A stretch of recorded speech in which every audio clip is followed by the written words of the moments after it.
I can't believe I just told the internet I've got daddy issues. Hey, we're getting real today, folks, okay?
So today is Valentine's Day, and I am alone in a blizzard.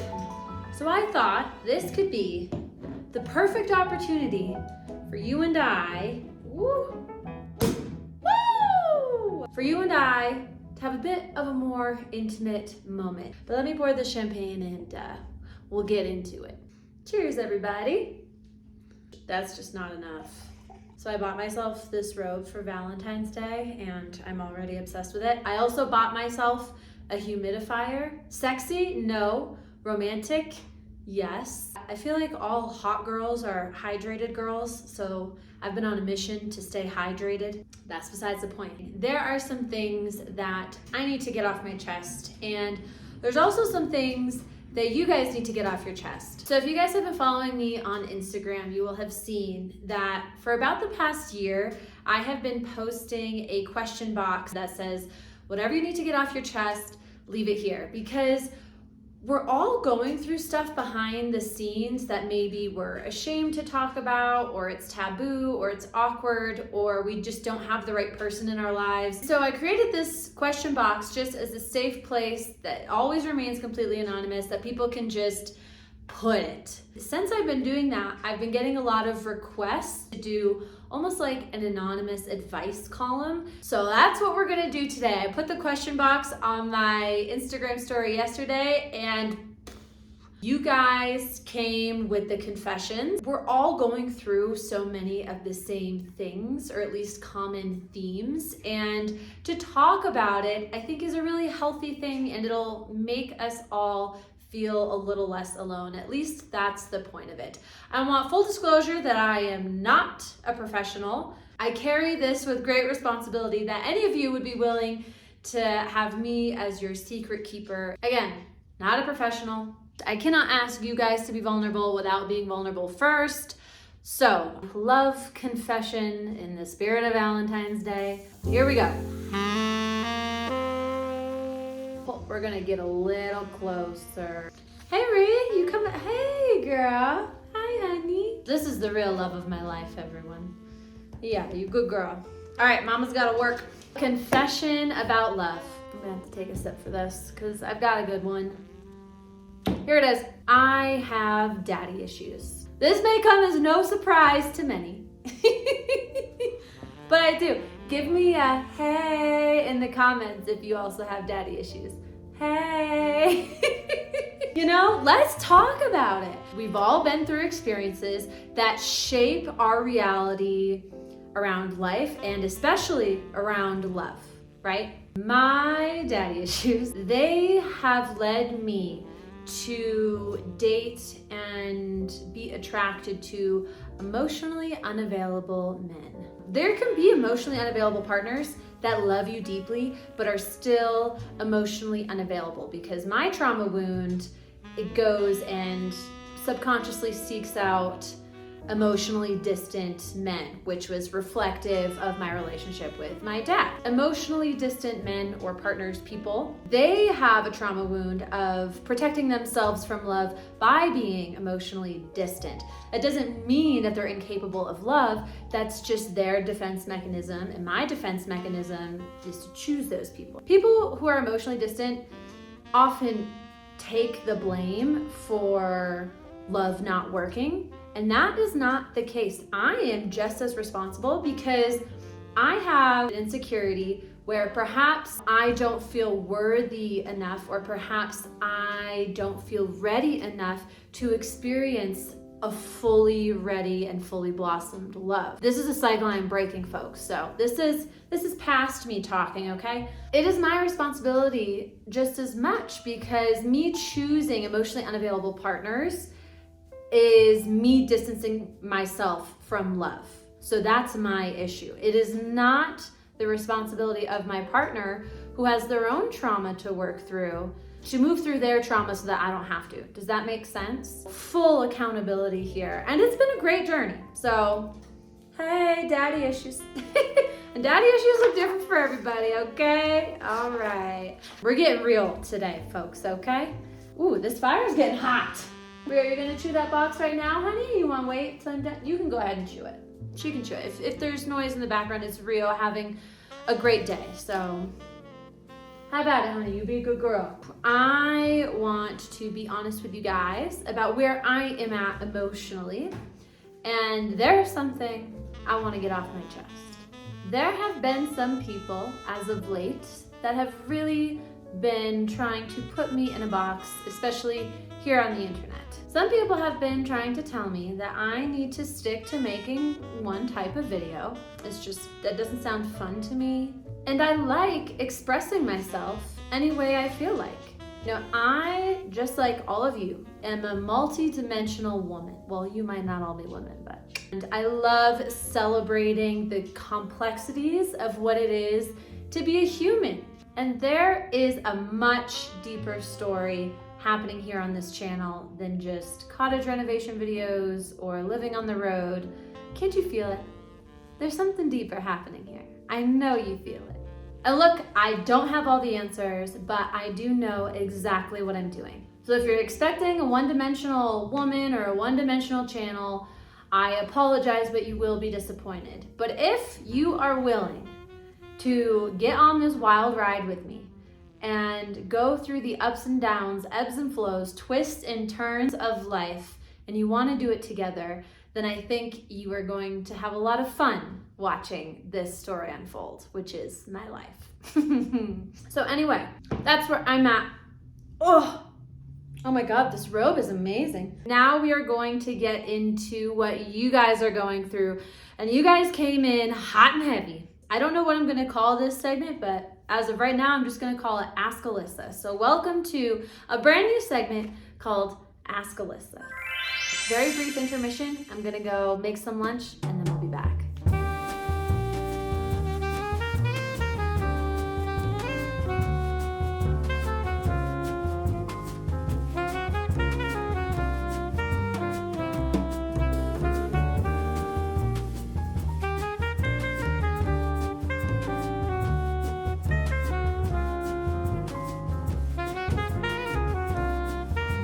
You like being in the snow? Oh, you do? Oh, okay. All right, how about let's go back inside and warm up, huh?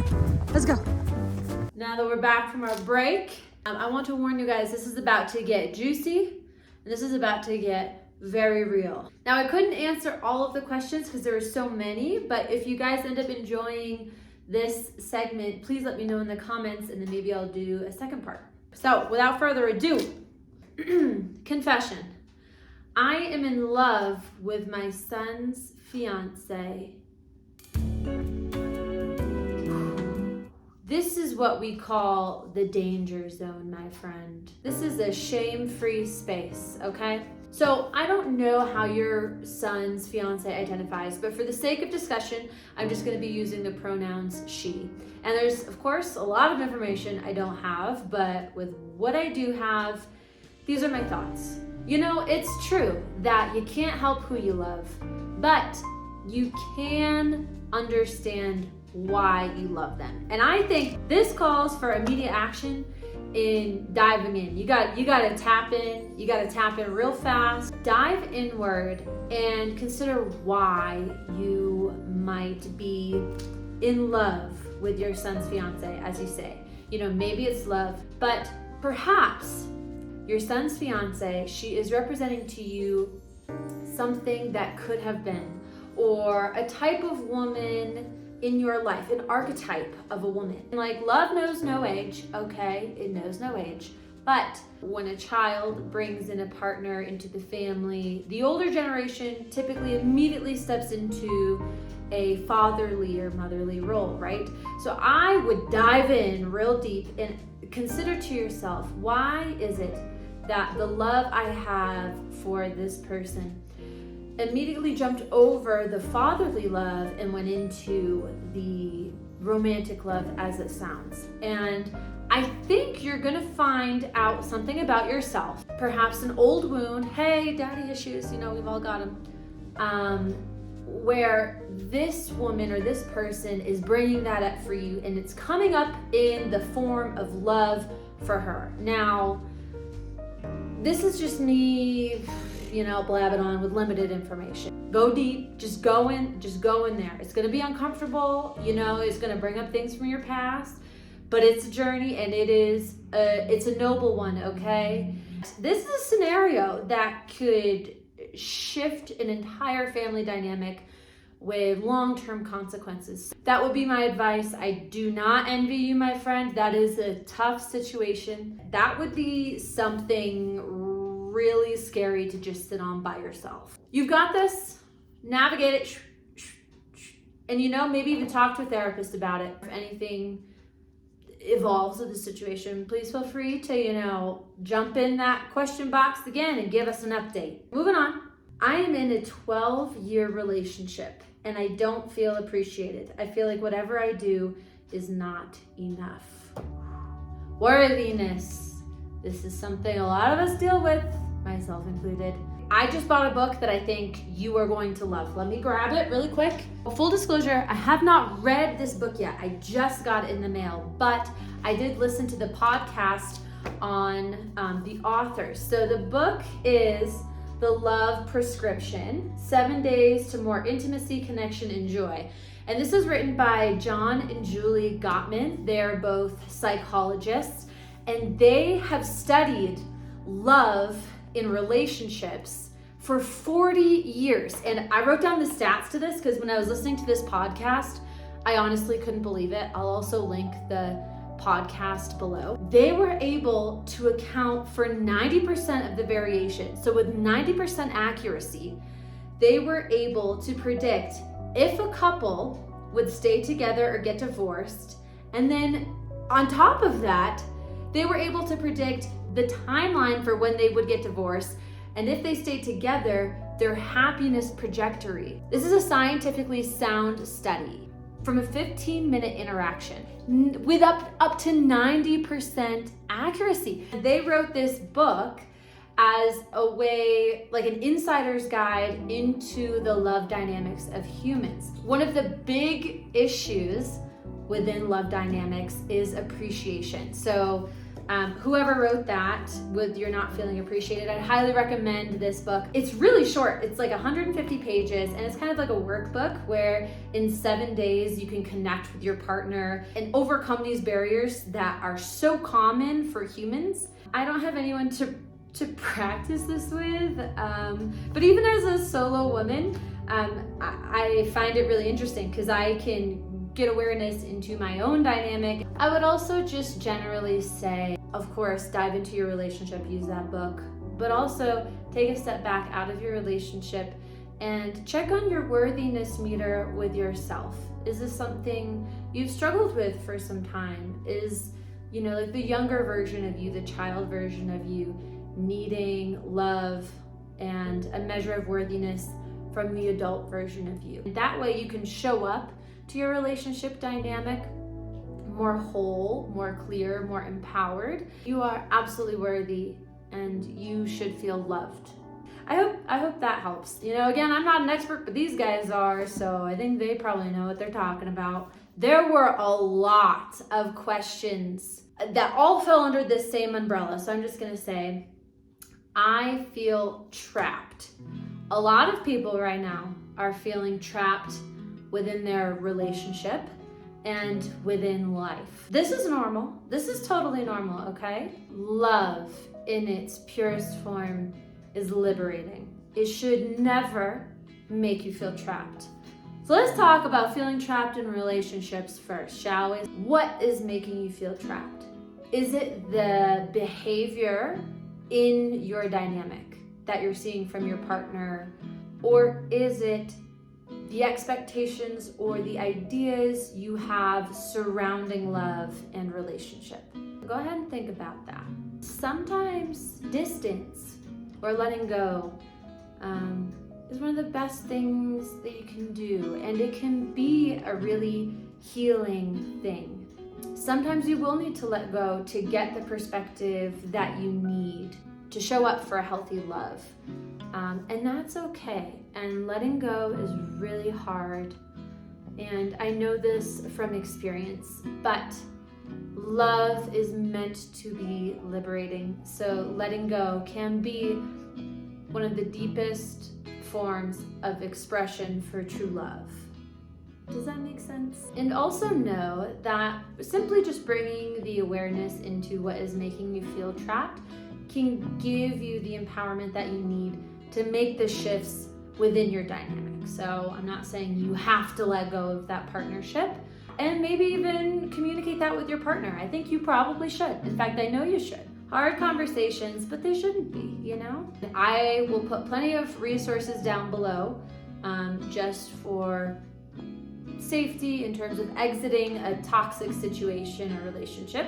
All right, if you're feeling trapped in life, which a lot of people are, this is a fun one, okay? If you're feeling trapped in life, you feel like your life's kind of at a dead end, it's the same thing over and over, you're not actually feeling alive, the best thing you can do is make new choices. And you're like, oh, but I can't, you know, like if you're so busy and you're so exhausted, you can. You can, like I'm talking, the littlest choices in your life can have the biggest impact. Choose to go to a different coffee shop. Choose to show up differently in your dynamic. Choose to spend your little bit of free time differently. These little decisions that you can make even in a very busy or kind of sad life can bring so much new life almost instantaneously into your life. Just have fun with it. Order something new at the restaurant. Talk to somebody new. Drive a different way home from work. Novelty in life is one of the most powerful things you can tap into, and you can always tap into it. You can always make a new decision and make a game out of it. You know, like how many new decisions can you make in a day? Or what does this new decision make you feel? You know, keep a journal about it. Make it a treasure hunt. You know, find the spark in life again. You absolutely can. I promise you. You can also make radical decisions, like go ahead and get a different job. Look for a different job. Move somewhere new. I know a lot of privilege and financial means come with things like that, but you can prepare for those. If you make the mental note, go for it. We are just moving right along. We're going into the realm of sexuality and sex. So, you know, if you've got little ears, shoo. I am so afraid of having sex that I've put it off for so long now that it's the last year of my 20s. It might never happen. There is nothing to be ashamed about for not having sex at 29 years old. Just like there's no shame in having sex with many different partners. Your sexual side is simply a side of yourself that we all have. We're all just creatures on this planet. Literally animals have a sexual side, okay? It is so innate and natural. It sounds like you want to pursue this side of yourself. So I would just say, understand your fears a little better, get to know them, befriend them, be like, okay, I get it, I understand you. Take their power away. and just have the courage to be openly communicative with potential love partners or sex partners. If you can release that shame for yourself, you allow others to show up for you in very special ways. And people want to show up for you, I'm sure of it. It's not too late. If you want it to happen, it will happen. If you don't want it to happen, that's also okay. I promise, it's not so scary. How do van lifers maintain healthy sex lives? For those of you who are new here, I used to live in a bus and I was a nomad. Love this question because it taps into the idea that a sex life is meant to be healthy and is something to be maintained. And that is something we should talk about more. Just like our physical health, our emotional health, our spiritual health, our sexual health is something that we need to tend to and maintain. So first and foremost, I think having a healthy sexual relationship with yourself is key. Understanding your body, exploring it, meeting your own needs is a very healthy choice. You don't want to be dependent on other partners. That can lead to certain wounds being brought up or certain tendencies that aren't necessarily healthy. Number two, there are certain rhythms and patterns that nomads drive to, like the seasons. For example, so many nomads are down in Arizona or in Baja right now for the winter. If you find a sexual partner that's also a nomad, you usually find yourself in the same places a few times throughout the year. So that's a good way to maintain a sexual relationship with the same partner. It's just understanding your own rhythms, baby. Come on. You're always meeting new people on the road as well. So there's always the opportunity for new relationships, whether that's intimate or platonic, sexual, you name it. The last question in the realm of sexuality. This is hard, but I'm questioning my sexuality again, right after I thought I had it figured out. I don't know if there's really anything to figure out. You're perfect just the way you are. And the fact that you're evolving and growing, I think, is a great sign. That means you're not really stagnant in your life and you're willing to think outside the box. And I think that should be celebrated. So good for you. Take the pressure off. I think that's one thing we just need to take away from all of this. We all just need to take the pressure off ourselves. We're all dealing with so many similar things, and it's really beautiful to see that we're not alone in this. There are a couple things I'm just gonna happy confessions to end the high note on. The last time I answered this question box, I was looking for a job, and later that day, I got one. Note to self, never give up. Woo! We love that for you. Congratulations on your new job, new beginning, perhaps a new chapter in life. Today, I have reached my 1 year and 2 months sobriety. I am lucky to be here. Well, I am so lucky that you are here as well. Congratulations. That is not an easy feat at all. I admire you so much. Okay, here we go. The love story that we all want. I found a woman that is amazing. I am building a life with her, and it is awesome. There's hope, you guys. There's hope. I'm so happy for you. This is so sweet. And lastly, your vulnerability makes me feel connected. Your voice is important. That means more to me than I can express. That is so sweet. Thank you. I am very curious to know what you guys think of this style of video and this segment in particular, the anonymous advice column. Let me know if you like it, and if you do, maybe I will do one of these types of videos once a month. Let me know what you think I should call it. I love you. I'll see you next week.